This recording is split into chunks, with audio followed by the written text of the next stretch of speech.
Hello everyone, it is the Oppo Insight. I'm Paul Meach and I'm joined today by Jack Reeve from Talk Norwich City. A very happy man as Norwich just had that big procession back to the Premier League. Jack, thanks so much for taking the time to join us, mate. As we say, you just seem happy, you seem relaxed. You know, you've had a great season and now you get to go back to the ground again. What's not to like? Yeah, Paul, thanks so much for having me on. It's always a pleasure. I think I was relaxed up until about Monday this week, and then the fear starts to set in. You know, thoughts of that performance at Anfield a couple of seasons back when we're 4-0 down in 40 minutes.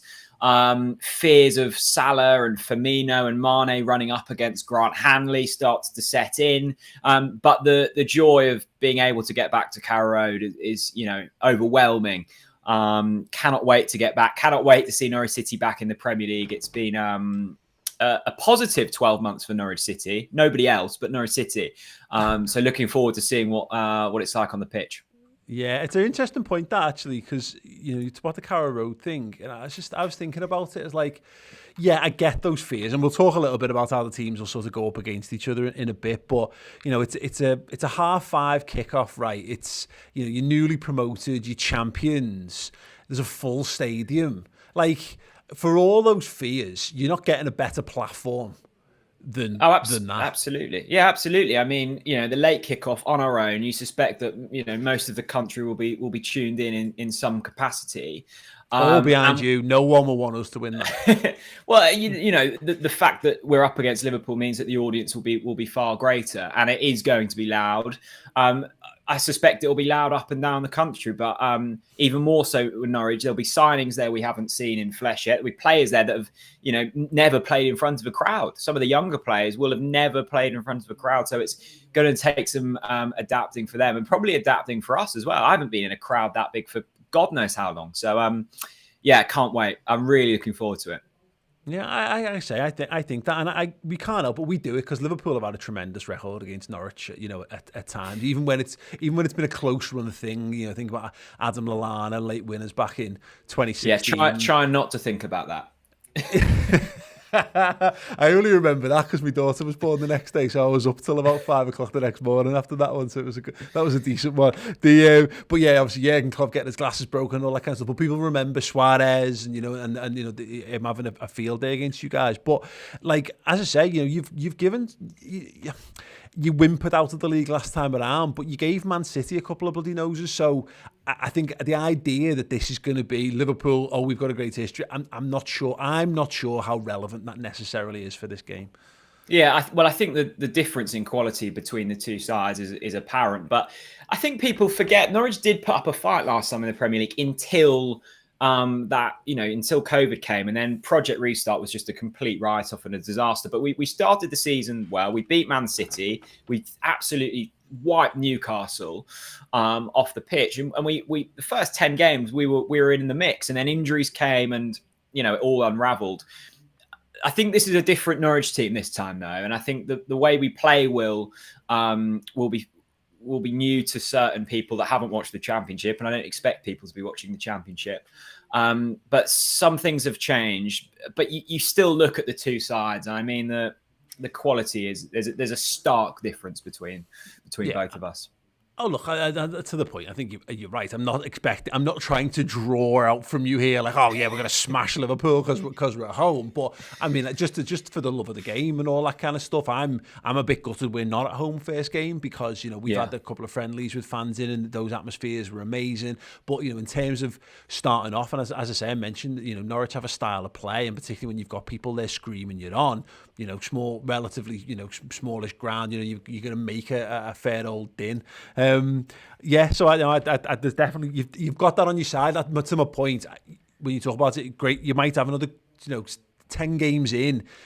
You might be an easier prospect. You were saying on the extra show we've just recorded, which is going to be streaming on the website.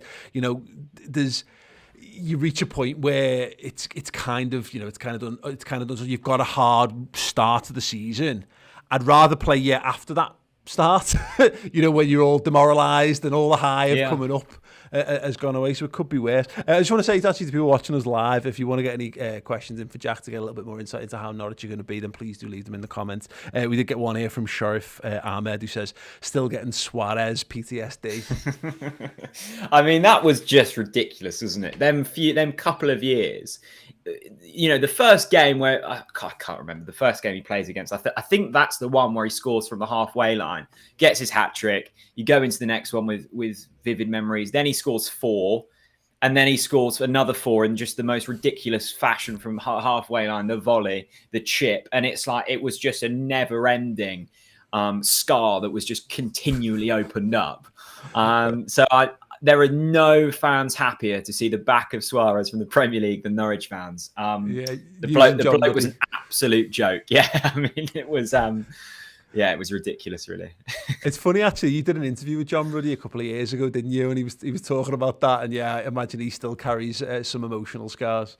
Yeah, definitely. I can't remember the quote off the top of my head, but he infamously accidentally knocked out Didier Drogba coming from a cross, and he said he just wished he'd done that to Luis Suarez early on, just to let him know he was there and to just end the pain that he was suffering every game. He said he's never come up against a striker as unique and as versatile as him. The goals, the 10 odd goals he scored against us in the couple of seasons he played us were remarkable, and add that to the portfolio of other goals he scored against different clubs. The man was phenomenal. So look, let's talk about Norwich now. They're going to play, because you mentioned there, we started the season against you last time. We were at Anfield that time, and you're right, Liverpool did end up sort of wiping the floor with Norwich to some extent, but it's easy. I mean, this is one of those things that sounds pathetic when you're talking about it after the fact. It's easy to say this from a winning position than a losing position. Norwich gave Liverpool a really good game in that first half. Like, there was a couple of times where they got in behind and caused us some problems. Liverpool went 10 games into that season, and I remember saying, like, we'd come up against, I think a couple of the big teams we come up against, and said, I think it was Arsenal saying, like, Norwich gave us a better game than some of Liverpool's so-called rivals. Is that something that's still very much at the core of what you do? It's going to be, you're going to come out and give it a good go, or do you think Farke's going to be a little bit more pragmatic, having been through this cycle once before? Yeah, I think the latter. We were incredibly naive the last time we came into the Premier League, and what you've just said there, Paul, in terms of, we gave you a good run, but it didn't quite work out. That's quite nice to hear the first couple of times, but when you hear that every single week, it's incredibly draining, and it's really frustrating. There was a period around Christmas where we took the lead in 5 consecutive games and walked away from them 5 games without a single point. And it's like, there's only so much of the pretty football you can take. Now, I'm not saying I want Norwich to, and they won't go back to a Chris Hughton style of football that kept us in the Premier League, but was so incredibly dull. Norwich City have become slightly more tactically sound. We've become slightly less offensive, and we've really invested in our defensive line. But also we've got players that have played in the Premier League now, Max Aarons and Todd Cantwell and Timu Pukki and Tim Krul. All of these players now have that Premier League experience, and I think that's going to help hugely.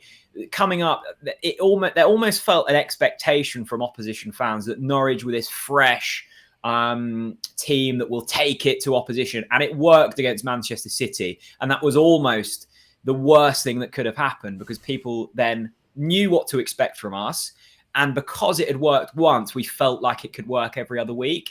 And Premier League teams and Premier League managers are just so well tuned that they can just block that out so quickly. So, we're not like that. Well, I hope we're not like that now. We weren't in the Championship. Whether that translates to the Premier League is another question.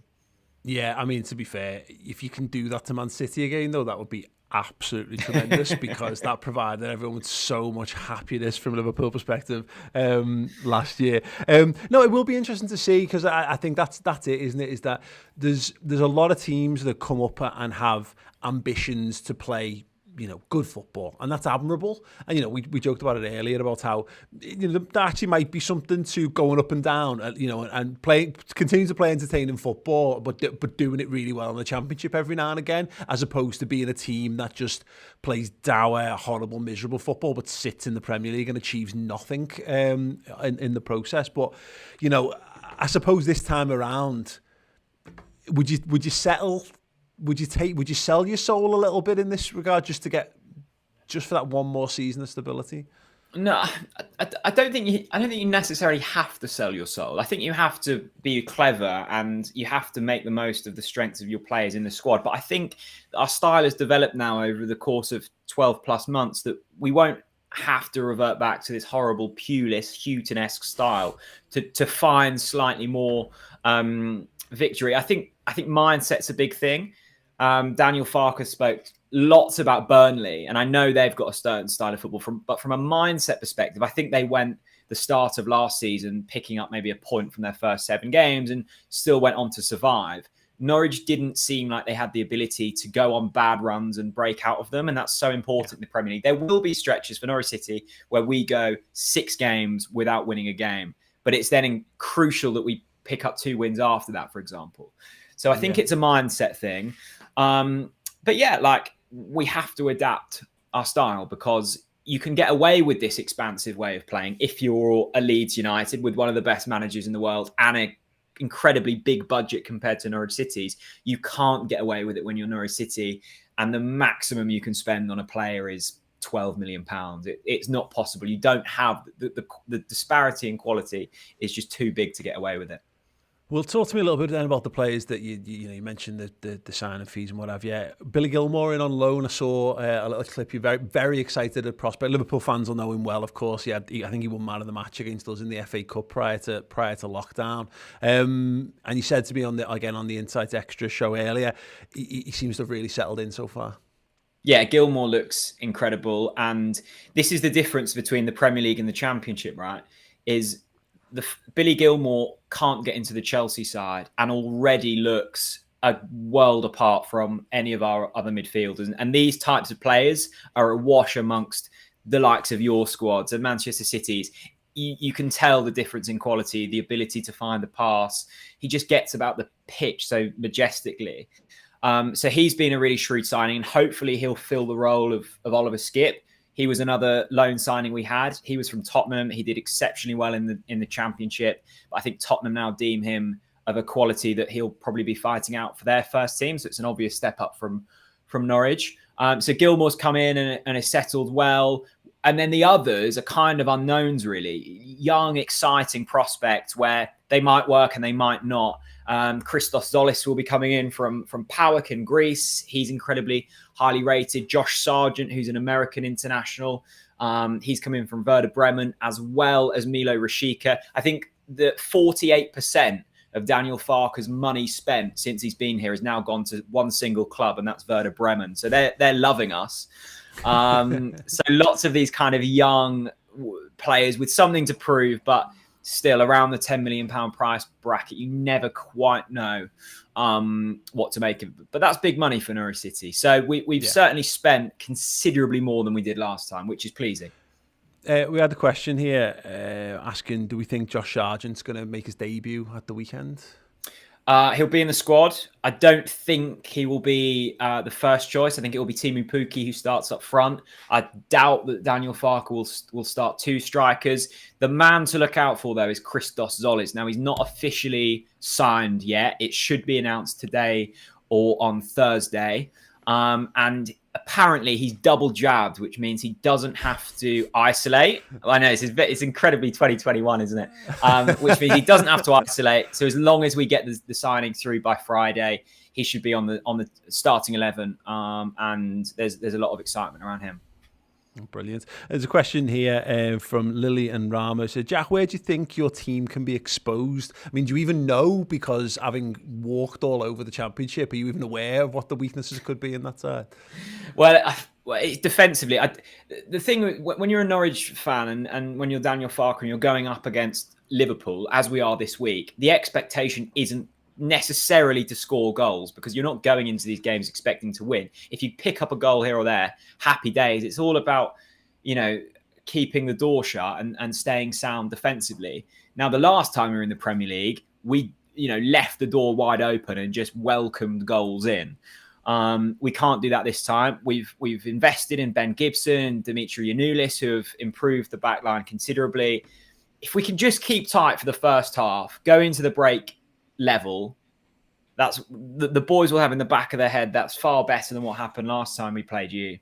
I think we've got a chance then. We just need to stay tight, but the defense is still a worry because it's young and going up against, I would say, one of the best, strike forces, attacking lines in the Premier League. There's room for exposure there. Yeah, just a couple of bits and pieces, really. Then, Jack, Todd Cantwell, we've seen him linked away. Obviously, we know Buendia's moved on. Do you think there's any world in which Norwich let him move this summer? Or is that you in selling Buendia, you've closed the door on having to sell anyone else? No, I mean, if the Norwich model is if anyone comes in with a bid that they deem the asking price, they will be sold, no matter who it is. Norwich City want £40 million for Todd Cantwell. If Liverpool, if Aston Villa, if someone from abroad comes in with £40 million, he's gone.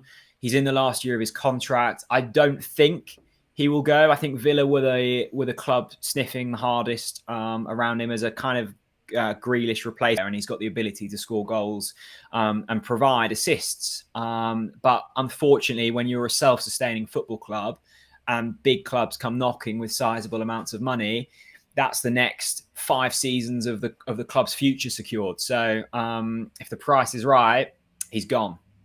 Yeah, well, that's just shite, isn't it? But it is what it is. That's what I wanted to say, but I just sort of elongated it in a manner. But that's exactly right. It is just shit. It's just shit. We got a question here from Red Zabby. I'll trust his understanding on this. He says, fixed the set piece issues. Have you guys had set piece issues? Or well, I think that's just I feel like every football fan thinks their club are just woeful at defending set pieces. I've always asked you a question, Jack. Do you think you're good at taking corners? No.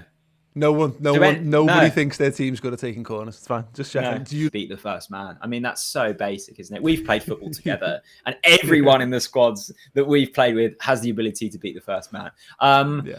Yeah. I think it's an issue for Norwich City set pieces. Just ping balls into Van Dijk and you'll probably have some kind of hope. You might touch lucky and he doesn't start yet, mate. So your fingers. Oh, really? You guys, okay. For us. Well, not 100% yet. Ned says, do Norwich still play "You're the Voice" by John Farnham before home games? I don't know. Now, this is an exclusive. I believe the pre-match playlist has a fresh look for the new season, so you might hear some. What's the in music at the moment? Dua Lipa, maybe something like that. Yeah, brilliant, Jack. I love the fact that you are significantly younger than me, and you should very much have your finger on the pulse for this. But yeah, you've always been an old soul. Here we go. Liam Benson actually with a super chat here says, with fans being allowed back in stadiums, which away games are you gents looking forward to attending live? Do you want to go first? I've got a major soft spot for Villa Park. I just think it's a beautiful stadium. There's something about it, but yeah, I don't know. I've never been to Carrow Road, and unfortunately, it looks like it's going to be another 2 years potentially before I get the chance again because I'm not going this weekend. No, I'm not invested. So no, what about yourself? Any that you'll drag yourself out for? I would have said Brentford before they moved stadium because their old place, the standing terraces, there was a pub on every corner. That was an absolute cracker of an away day. I'm like you. I really do enjoy the older stadiums. I know your audience won't like this, but Goodison Park's always been good to us over the years. Anfield's always that great. That away end is horrendous, though. It is genuinely the worst. It's beautifully horrendous. It's kind of on Crystal Palace levels where it's so old and shit that there's something quite, antique feeling about it. So they're always nice. They're the two worst views I've ever had. I mean, with except for the Newcastle, which is a bad view because it's 7,000 miles in the air. But like Crystal Palace, if you are mid-tier in the away end there, you literally can't see the far side of the pitch. And Everton, you've got it's pillars galore. No, that's a good shout. No, I get that. There's a real feel of history. There's a lot of people sweat in the floors of Goodison Park. I'll say that if not. Right, sound. Listen, I mean, what are your thoughts? What are your feelings? Any predictions? Any hopes, dreams for the game at the weekend? I just hope, the fact that it's on, Saturday, 5:30 against a club the stature of Liverpool, I hope we don't disgrace ourselves, because the first game of the season is always incredibly, overhyped in terms of whatever you do on the first game. I think people then just have that expectation for the rest of the season. People are very tuned in at the start. So if we go on and beat you, people will be expecting, well, Norwich are back and they're, like they're never before, top 10 finish. Realistically, that's not going to happen. I'd like to see, and I know this is boring, a relatively low scoring game. I've had enough of 5-4s. I've had enough of Liverpool players' hat-tricks. I took almost joy from when you only beat us 1-0 at Carrow Road last time. When, I think it was Mane that scored, because it didn't have the complete air of just, ridiculousn's about it. Give me a boring 0-0, and Paul, I will be smiling all week long. Okay, sad. Yeah, I don't think the Liverpool fans would echo that sentiment, but understandable. Just lastly, actually, I think it's an interesting question. Orlando Moulton says, which Norwich player should I put in my fantasy team? But I'd actually going to alter that slightly. Which Norwich players? Because we all do it. Who are the 3 Norwich players that you've got in your fantasy team? Max Aarons, because I think, as well as will be slightly more defensively sound, he's got an ability to get assists. So Max Aarons, apparently we need to pronounce it Aarons now. He's changed the way he pronounces his surname. So Max Aarons. Milo Rashika is incredibly unknown, but for that exact reason, that brings me joy. So I think he's got the ability to score goals this season and pick up assists. And then I think Billy Gilmour, he's just, in terms of quality for Norwich City, he's far and above our best player now. So Gilmour will go in there. And I assume, I'm not a massive fantasy player, but I assume they'll all be relatively cheap as well. Brilliant. There you go. Straight from the horse's mouth of the man who knows. Jack Reeve from Talk Norwich City. Best of luck for this season, mate. Obviously starting from Sunday onwards. But we very much would love it again if you could absolutely smack City about that. Would be great. But yeah, if you want to check out more from Jack, do check out the Talk Norwich City channel. The guy has been doing some phenomenal stuff over the last season, keeping things going. Are the captain's hats coming back this year? No, I think they're going to sort of retire to a draw somewhere. They've had their time. That you don't get the kind of piss ripped out of you if you're winning while you're wearing them. If we were to wear them against you and we get beat 5-0, we wouldn't last on the internet. So no, they've been retired. HMS Pistol League has sailed, it's docked, and we're ready for HMS Europa League now.